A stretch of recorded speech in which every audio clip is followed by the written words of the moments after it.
Big Things Fantasy Football Prime Time. Here we go. Let's get it. Henry Swan, league champion, does it again. Shows why he's a champion.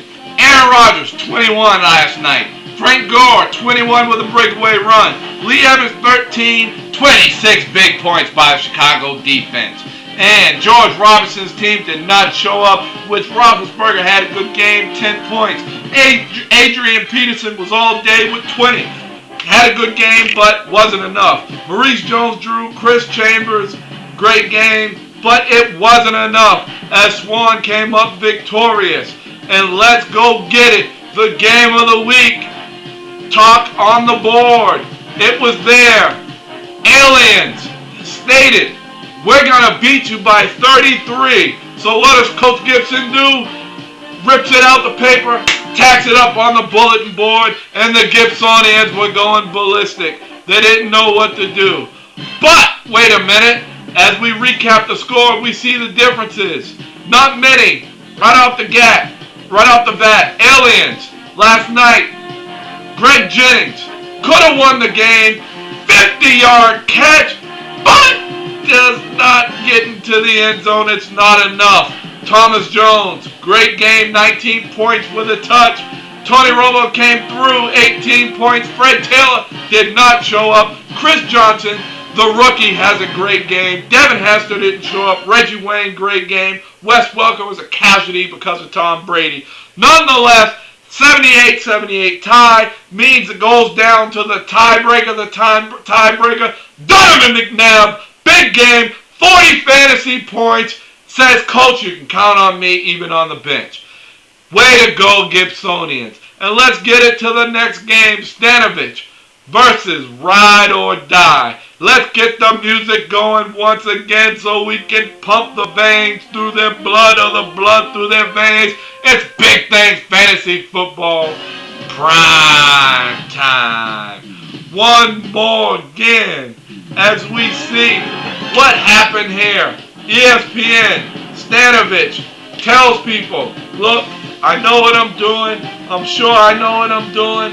But it was the West Coast Ride or Die that stole victory from the jaws of defeat with Michael Burner Turner, 43 big points.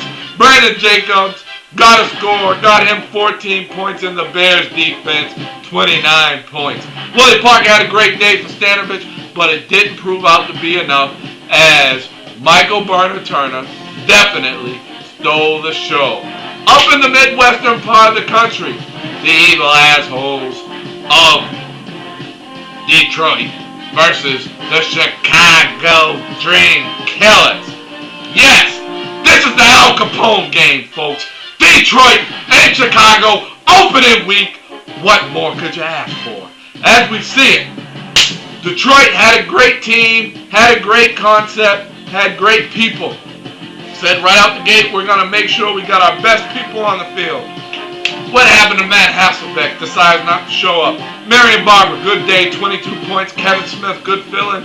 Braylon Edwards, where you at? Calvin Johnson, same old. Steelers defense, good job. But it was the dream killer with Drew Brees, 35 biggins. Reggie Bush, 27 biggins. And, of course, Terrell Owens, who showed up. Boy, I tell you, that Quentin Bell team looks very good, very posed. You know, they look like they could make some ruffles. They could actually do some things. And let's move it once again. The cock blockers of bad news travel up to Harlem. And you know what? There's no place like Harlem. Let's get the music going once again. Big Things Fantasy Football Prime Time. You know how we do. You see it. And here it goes again, folks. Let's talk about this. This is a rule change that we need to impose. Harlem's defense actually has a great game, opening game when the Giants played the Redskins, but they only put up 9 points. How is that going to happen when they hold them to one score? I need everyone. You know, I sent out an email about this. This needs to be a rule change. The Redskins, their defense doesn't show up, and they get 20 points. Go figure. We need to reward the least amount of points scored. If you have under 10 points scored, that defense needs to be rewarded heavily. If you shut down that team all day long, I don't care if they go up and down the field, get yards, they don't score points, they need to be rewarded heavily. Unfortunately, the cock block is wet. How? I don't know. Even with 3 taken off the board because of Carson Palmer. Nevertheless, 10 points for Lindell White. Didn't have a great game. He was upstaged by the rookie. But that rule change needs to be in place. It cost the Giants a game. A dare game. That defense was all over the place. The Redskins couldn't do anything. Couldn't get in the end zone. And they end up with 9 points. And it actually hurts them. Up to Connecticut. The Bowl of Connecticut. Who really cares? I want to talk some more about that defense. But we know what he's going to say. The Bowl in Connecticut, it goes to the Hustlers. The Hustlers win. The Legends didn't show up. You know, they had a lot of people on their bench. They had a lot of people they wanted to play.